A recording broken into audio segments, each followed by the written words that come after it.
নমস্কার মাননীয় মুখ্যমন্ত্রী শুভেন্দু দা, আপনাকে কোটি কোটি ধন্যবাদ। তাই আপনাকে জানাচ্ছি যে আমরা তো খুবই গরিব, আমাদের নাই জব কার্ড, নাই কোনো রোজগার।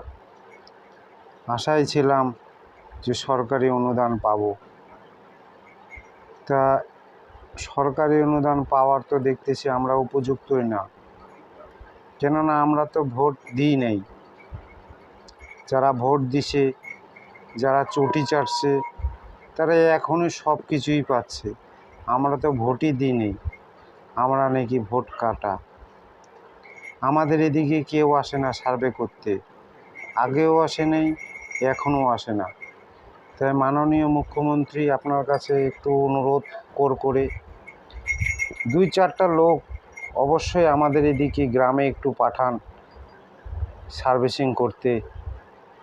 দেখুক আমাদের এদিকে গরিব তো নাই, সব বড় লোক, কিন্তু কেউ আসে না। তার মধ্যে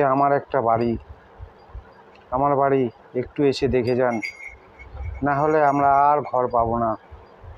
এই 15 তারিখের আগে যদি কেউ আমার বাড়িতে একটু সার্ভে করে যেত, দয়া করে। জব কার্ড তো আমাদের হয় নাই, বানাতেও পারি নাই, করেও দেয় নাই। তাই আপনার কাছে করজোড়ে আবেদন যে কোনো এজেন্ট পাঠান, কোনো লোক পাঠান আমাদের গ্রামে। আমাদের গ্রাম রাস্তা দেখলে আপনি বুঝতে পারবেন কত উন্নতি হয়েছে। সামান্য আপনি রাস্তা দিয়ে আসলেই বুঝতে পারবেন। মাননীয় মুখ্যমন্ত্রী আপনার কাছে করজোড়ে আবেদন যে আপনি এসে প্লাস একটু দেখে যান। আর কিছু বলতে চাই না। জয় শ্রীরাম, ভারত মাতা কি জয়।